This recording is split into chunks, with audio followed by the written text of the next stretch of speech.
Lalu ada OCR atau Optical Character Recognition, yaitu piranti yang dapat membaca teks dan mengonversi ke dalam kode digital yang nantinya diproses oleh komputer. Sistem OCR ini terdiri atas perangkat keras dan perangkat lunak pemanipulasi data. Pengembangan OCR di masa mendatang misalkan untuk menerjemahkan teks menjadi suara atau sebaliknya. Jadi bentuknya seperti ini.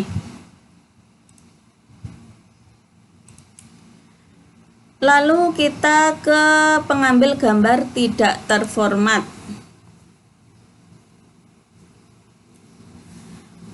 Pada perkembangan selanjutnya diperlukan pengambil gambar yang belum memiliki format baku untuk kemudian data digital diambil. Pada umumnya hasil masukannya memiliki ukuran yang besar karena berasal dari data alamiah yang bersifat analog. Untuk menghemat tempat, diperlukan pemangkasan dan peringkasan data dengan mempertimbangkan perimbangan ukuran berkas serta derajat ketelitian yang dikehendaki. Alat yang digunakan untuk pengambilan data tidak terformat ini diantaranya yaitu image scanner, kamera digital, pembaca retina, dan pembaca sidik jari. Oke, kita awali dulu dengan image scanner. Image scanner ini merupakan piranti yang dapat mengambil masukan data berupa gambar, foto, bahkan tulisan tangan. Kemudian hasilnya diubah menjadi isyarat digital dan dapat disimpan dalam tape disk atau diproses menjadi sesuatu yang dikehendaki pemakai. Contohnya yaitu perangkat lunak OmniPage Pro. Hasil scanner dapat diubah menjadi dokumen halaman dengan format pemroses kata tertentu. Jadi di sini alat scannernya. Kemudian di sini ada situs gambar yang habis di scanner kemudian dijadikan menjadi teks.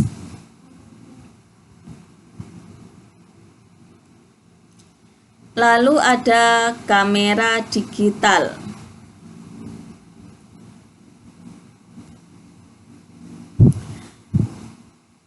Jadi bentuknya kamera digital seperti ini. Nah, gambar yang disusun pada kamera digital ini terdiri dari seperti ini, hitam dan putih, kotak-kotak seperti itu. Sebuah kamera dapat dianggap sebagai sebuah piranti yang dapat mengubah sebuah citra optik ke sebuah replika film atau elektronik. Sebuah kamera biasanya menggunakan lensa untuk membuat citra dari sebuah objek. Jika kita meletakkan sensor di tempat citra optik tersebut, maka kita akan dapat menangkap citra yang mirip dengan objek yang bersangkutan. Resolusi sebuah kamera ditentukan oleh jumlah piksel. Nah, jadi piksel itu seperti ini, terdiri dari kotak-kotak. Kotak-kotaknya bisa berwarna hitam atau putih. Jadi biasanya kalau warnanya putih itu mempunyai nilai 0, sedangkan hitam mempunyai nilai 1. Bisa juga dibalik tergantung dari programmernya. Semakin tinggi resolusi atau semakin banyak jumlah piksel, maka semakin tinggi kualitas gambar. Pada kamera digital ini mempunyai istilah digital zoom, yaitu proses zooming dengan memperbesar piksel gambar dan tidak menambah data. Lalu ada istilah optical zoom, yaitu proses zooming yang memanfaatkan kombinasi-kombinasi lensa untuk memperbesar gambar. Lalu kita ke pembaca retina. Pembaca retina mata ini berfungsi untuk membaca retina mata seseorang dan menghasilkan suatu identitas retina. Bentuknya seperti ini. Identitas inilah yang kemudian diproses oleh komputer untuk melakukan tindakan-tindakan tertentu, misalkan memperkenankan pemakai untuk memasuki ruang rahasia. Lalu pembaca sidik jari, jadi pembaca sidik jari seperti ini, di UMSIDA ada ya. Pembaca sidik jari atau fingerprint yaitu piranti yang digunakan untuk membaca sidik jari seseorang. Hasil pembacaan data gambar yang menyatakan bentuk sidik jari seseorang. Teknologi yang lebih canggih memungkinkan hasil pembacaan peralatan ini berupa rumus sidik jari seperti digunakan pada kepolisian. Perangkat ini digunakan untuk absensi, mengenal identitas seseorang, dan lain sebagainya. Lalu kita beralih ke piranti masukan berupa suara. Di sini beberapa jenis piranti yang digunakan untuk menangkap suara, diantaranya yaitu ada mikrofon, ASR, dan juga touchstone. Untuk mikrofon bentuknya seperti ini yang umum. Dan juga di sini ada mic, ini juga mikrofon juga. Ini yang sebagai alat masukan ya. Kalau yang ini sebagai alat keluaran. Nah, prinsip kerja mikrofon yaitu pengubahan variasi tekanan udara karena adanya suara menjadi variasi isyarat listrik. Beberapa jenis teknologi mikrofon diantaranya yaitu ada mikrofon karbon, yaitu teknologi yang digunakan pada pesawat telepon pertama kali. Kemudian ada mikrofon dinamis, yaitu memanfaatkan efek elektromagnet. Lalu ada mikrofon pita, yaitu sebuah pita tipis diletakkan pada suatu medan magnet. Lalu ada mikrofon kondensor, yaitu mikrofon yang memiliki sebuah kapasitor di dalamnya. Lalu yang terakhir ada mikrofon kristal, yaitu memanfaatkan jenis kristal yang kandungan listriknya dapat berubah pada saat bentuknya berubah. Nah, untuk jenis-jenis mikrofon di sini yaitu ada omnidirectional, yaitu mikrofon yang dapat merekam suara dari segala arah. Lalu ada unidirectional, yaitu mikrofon yang hanya menyerap suara dari satu arah dan tidak sensitif terhadap suara-suara yang ada di sekelilingnya. Lalu ada noise cancelling, yaitu mikrofon yang dapat menghilangkan gangguan suara pada latar belakang. Lalu ada echo cancelling, yaitu mikrofon yang dapat menghilangkan gema atau umpan balik yang muncul antara mikrofon dengan pembicara. Lalu ASR atau automatic speech recognition. Nah, ini dapat mengenali masukan berupa kata-kata dalam kalimat.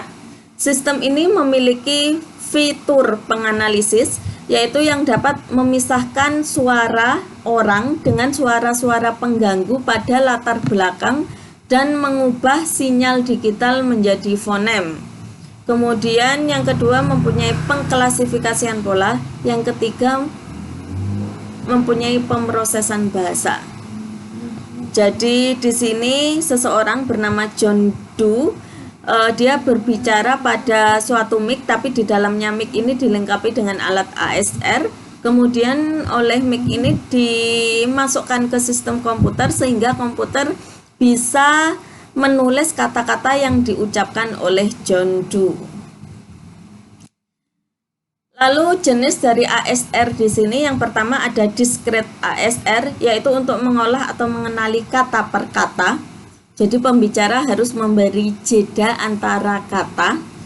Lalu ada continuous ASR, yaitu mengolah kata-kata yang diucapkan manusia secara wajar.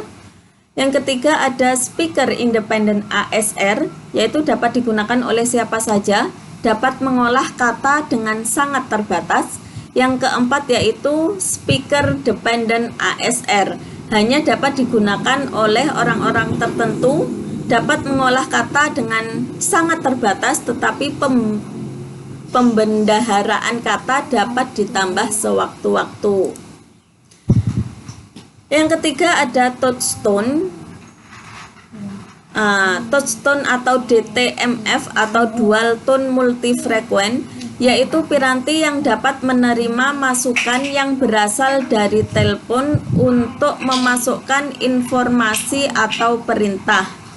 Pada prakteknya, touchstone tidak dapat bekerja secara sendiri, tidak bisa, tetapi dirangkai dengan piranti-piranti lain guna mengendalikan atau menjalankan suara makro komputer secara otomatis atau dari jarak jauh. Nah, untuk contoh penerapan touchstone di sini yaitu fasilitas layanan informasi, saldo rekening, registrasi mahasiswa, mengendalikan fasilitas rumah, dan lain sebagainya. Lalu kita ke piranti masukan berupa video. Kamera video atau video kamera recorder atau camcorder dapat merekam citra yang bergerak. Karena gerakan merupakan isyarat analog, isyarat ini perlu diubah menjadi isyarat digital agar dapat dimasukkan ke dalam komputer.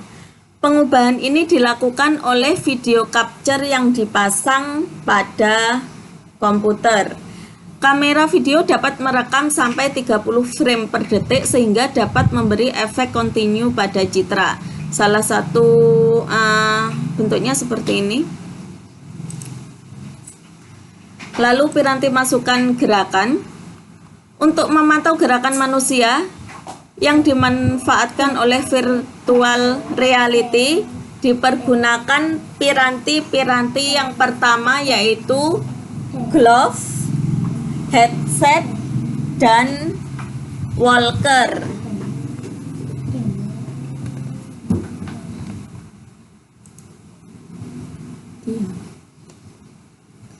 Glove atau sarung tangan digunakan untuk merekam jenis atau kekuatan gerakan jari dan tangan pemakai. Penggunaan glove digambarkan pada film Kongo. Pada film tersebut, Ami, sang gorila, menggunakan bahasa tanda dan sarung tangan untuk berkomunikasi dengan manusia. Kemudian headset. Headset di sini merupakan piranti yang dipasang di kepala, menutup mata, yang digunakan untuk menangkap, merekam gerakan kepala, serta menayangkan berbagai macam gambar ke mata pemakai. Jadi bentuknya seperti ini. Lalu yang terakhir ada walker, yaitu digunakan untuk menangkap gerakan kaki termasuk arah kaki berputar. Bentuknya seperti ini, dipakai pada kaki.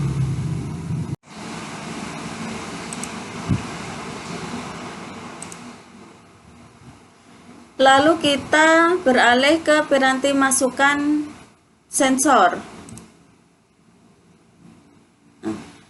Sensor yaitu piranti yang dapat mengambil data langsung dari lingkungan.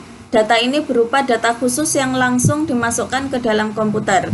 Contoh pemanfaatannya yaitu pendeteksian gunung berapi, mengukur suhu badan, detektor laju kecepatan kendaraan di jalan raya.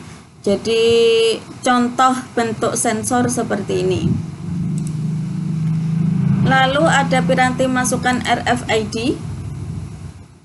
RFID atau Radio Frequency Identification Device, yaitu piranti yang memanfaatkan gelombang frekuensi radio untuk mengirimkan data dari sesuatu yang ditempeli RFID tersebut ke piranti pelacak RFID. Kelebihan dari RFID di sini yaitu dalam hal keamanan, karena pirantinya sulit dipalsukan. RFID tidak memerlukan media kabel penghubung dan tidak memerlukan arena lurus bebas pandang, sehingga sangat cocok untuk memonitor sesuatu yang bergerak. RFID dapat memantau sesuatu dengan radius bervariasi tergantung kepada kekuatan pemancarnya. Jadi beberapa contoh bentuk RFID seperti ini, ada yang bulat, ada yang kotak. Contoh penerapan RFID adalah penarikan biaya tol secara elektronis dan otomatis, pelacakan pemain ski, pemantauan truk kontainer, identifikasi hewan, autentikasi dokumen, aplikasi pengelolaan kesehatan, dan lain sebagainya. Untuk teknologi RFID biasanya menggunakan frekuensi 30 kHz sampai 500 kHz untuk frekuensi rendah. Sedangkan untuk frekuensi tinggi ini menggunakan 850 MHz sampai 950 MHz dan 2,4 GHz sampai 2,5 GHz. Semakin tinggi frekuensi yang digunakan, maka daerah yang dijangkau semakin luas dan semakin mahal. Komponen-komponen RFID yaitu ada piranti RFID atau transporter atau tag yang berisi berbagai data tentang benda atau sesuatu yang ditempeli tag tersebut. Yang kedua, antena untuk mentransmisikan sinyal RF dari piranti RFID ke piranti pembaca RFID. Lalu ada transceiver, pembangkit sinyal RF. Lalu ada piranti pembaca yang menerima transmisi RF. Lalu ada perangkat lunak untuk mengolah data yang diperoleh. Tag RFID di sini ada dua macam, yaitu tag RFID aktif, yaitu menggunakan baterai, bisa untuk read atau write, memori hingga 1 MB. Kelebihannya yaitu memiliki daya jangkau yang jauh karena memiliki daya sendiri. Kelemahannya bentuknya besar, harganya mahal, dan usianya pendek. Yang kedua yaitu tag RFID pasif, yaitu beroperasi dengan memanfaatkan daya yang diperoleh dari piranti pembaca RFID. Kelebihannya di sini yaitu harganya murah, lebih ringan, dan tahan lama. Kelemahannya, daya jangkauan pendek dan serangkaian datanya memiliki panjang sangat terbatas. Lalu kita ke piranti masukan pembaca kartu magnetik. Di sini kartu magnetik seperti kartu kredit dilengkapi dengan pita magnetik. Pada pita magnetik inilah data tertentu dapat diletakkan. Data tersebut bisa berupa NIK, identitas bank, atau nomor rekening nasabah. Dengan menggunakan pembaca kartu magnetik atau MCR, data pada pita tersebut dapat dibaca dan dimengerti oleh komputer. Contoh penggunaan pembaca kartu magnetik di sini yaitu kartu ATM dengan mesin ATM. Mesin ATM ini sebagai pembaca kartu ATM. Lalu piranti masukan pembaca kartu cerdas. Pembaca kartu cerdas atau smart card yaitu sebuah komputer berukuran kecil karena dilengkapi dengan chip yang mengandung prosesor, RAM, dan ROM, dan bahkan sistem operasi dengan keamanan tingkat tinggi. Kartu ini bisa digunakan untuk kartu kredit, kartu telepon prabayar, menyimpan data pasien dan riwayat kesehatan, menyimpan data nasabah dan riwayat transaksi yang pernah dilakukan. Untuk membaca kartu cerdas ini diperlukan alat yang disebut sebagai smart card atau pembaca kartu cerdas atau smart card reader. Yang terakhir yaitu piranti masukan pembaca kode QR. Kode QR atau quick response yaitu barcode 2 dimensi yang banyak digunakan ditempelkan di produk-produk dengan bentuk seperti gambar. Kode ini awalnya digunakan di industri otomotif di Jepang. Kode QR dapat menampung hingga 4.296 karakter dan distandarisasi di bawah ISO 18004. Beberapa situs yang menggunakan kode QR di sini contohnya yaitu reader.keiwa.com dan qrstuff.com. Nah, Itulah penjelasan saya mengenai piranti masukan. Jika ada yang ditanyakan bisa diskusi di grup. Terima kasih atas waktu dan perhatiannya. Saya akhiri dulu. Assalamualaikum warahmatullahi wabarakatuh.